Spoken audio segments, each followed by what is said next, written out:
Hello. Welcome to the next Lukozer retro game review video. You can imagine how enthralled I am at the prospect of doing this one.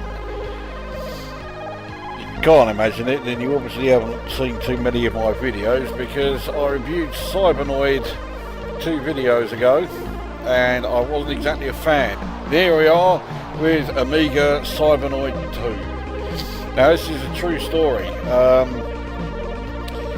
Hewson called up old Raffaele Cecco and they said, right, we're going to have a sequel to Cybernoid.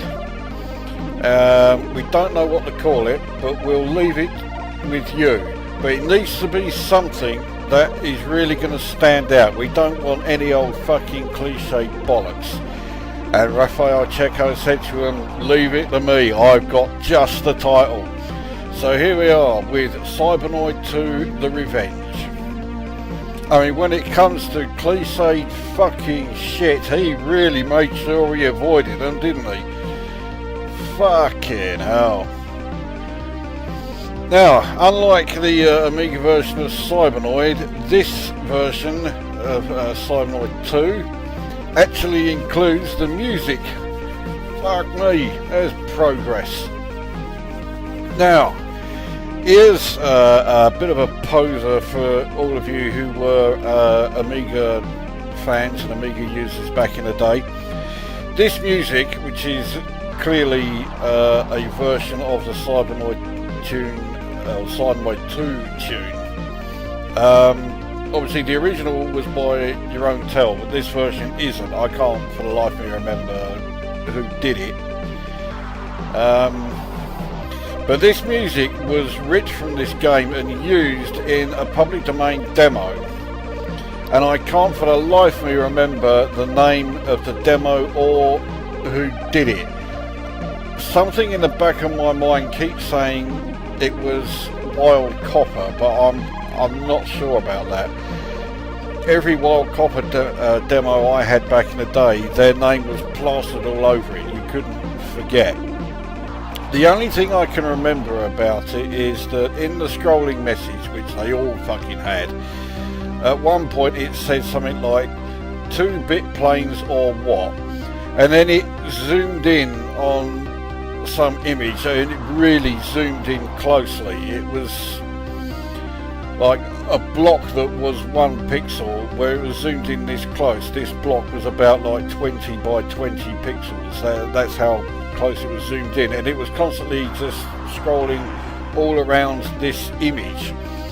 And I can't remember what the image is. I think it was the Tutankhamun death mask that was used to used on the cover of Deluxe Paint.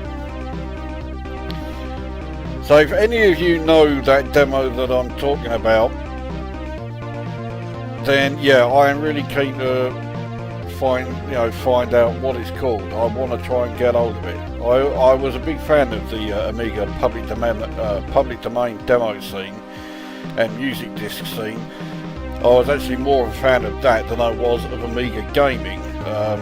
I think for every game disc I had on the Amiga, I had about at least 5 public domain discs. So yeah, I had plenty of them, far more than I had games. Anyway, that's all by the by. So let's get a game of Cybernoid 2 underway, shall we? So here we go, and first thing is, it would help if I press the right thing to actually start. So here we go. Now, when you go over these things here, they change what your ship looks like. Why? Fucked if I know. Now those blue drips that you keep seeing fall down, they will destroy you if they hit you, which is fucking good of them. That thing that's just shown up is because I've taken too long on that screen. So now I need to change to the Seeker and try and destroy that cunt that's down there firing at us. There we go. Now if you're thinking, well, this looks almost identical to the first Cybernoid game, yeah, you got good reason for thinking that. It is identical. I mean, I will freely admit I'm not very good at this game. I bet that surprises a lot of people. But nevertheless, as far as I can get in this game, I haven't seen any fucking difference between this and the first Cybernoid. They play absolutely identically. The object of the game is exactly the same. You have to, you know, get through the various rooms. You have to pick up as much treasure as you can. You need to get 1500. You get what looks like a huge amount of lives, and then you realise that the reason you get so many lives is because the game is fucking ludicrously hard. And the reason the game is ludicrously hard is in no small part down to the fact that it's another fucking flick screen game. So trying to get through, you know, various levels when objects appear right at the area where you're about to leave makes it fucking difficult to actually progress. Especially when tiny fucking drops come along and fucking blow you up. So, right, we've got to get through this fucking way. There are actually two ways into this level, but as you can see now, if you, well, I'll be fucking blown up by that fucking little cunt anyway. I'll give it game over. Please stick with Cybernoid 1. I'd rather stick to fucking Space Invaders like the first Cybernoid suggested. Oh, fuck off. So, right, let's have another game then, and we'll get the review underway. So the presentation is identical to the first Cybernoid game,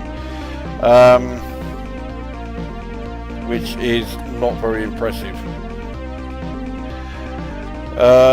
In terms of audio, there are no sound effects of any kind when you have the music selected. I think if you change it so that music is off, then you get sound effects. The Amiga has a fucking 5-channel audio. It can do music and sound effects, you know. There's no reason for it to have one or the other, but oh no, you can't have fucking both. Fuck off. So as much as I like this rendition of the your own tell music, it pisses me off that you get either, you know, the music or the sound effects and that's it.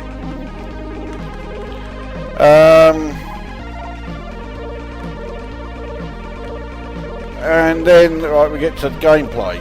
The gameplay is identical to Cybernoid 1.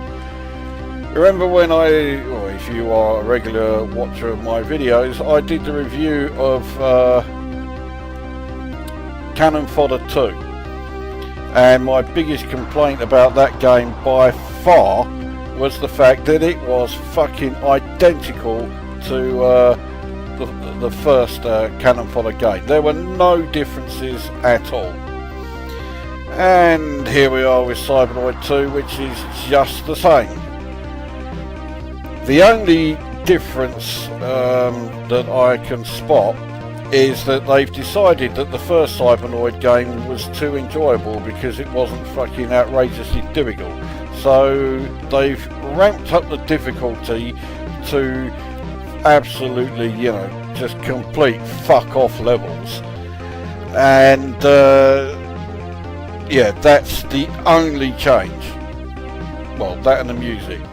So other than the music and yeah, the stupid fucking difficulty level, there is no difference between this and the first Cybernoid game.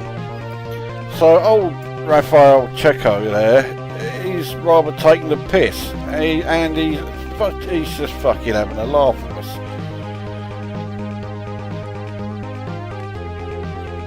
I mean, you do sort of get a pretty good idea of how interested he was with this sequel from the title.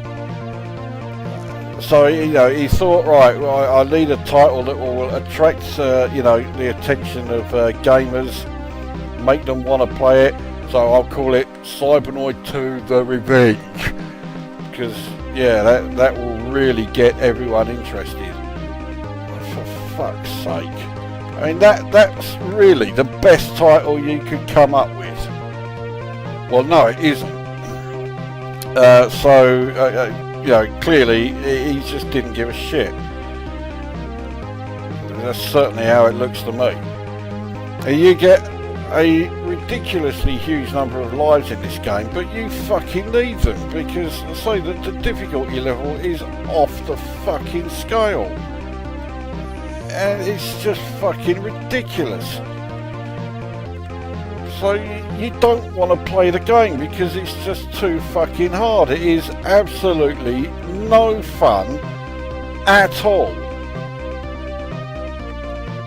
So what do I rate it? Well, I think the first Cybernoid game is better than this. So I mean that says a fucking lot there. The original Cybernoid game is better than this. Fucking hell. But this does have some decent music in it. I prefer the Commodore 64 original version, but this version isn't too bad. So because it has some really decent music, I will score this 2 out of 10, which is the same that I scored the first Cybernoid game. But the decent music is the only thing that this has in its favour. In every other way, it's actually worse than the first Cybernoid game, despite the fact that there is virtually no difference between the two. So that is Cybernoid 2 for the Amiga, 2 out of 10. I'm not sorry to see the back of this fucking series of games. Another fucking heap of shit from Hewson. Who would have thought it? So that brings this review to an end, and we'll see you at the next one.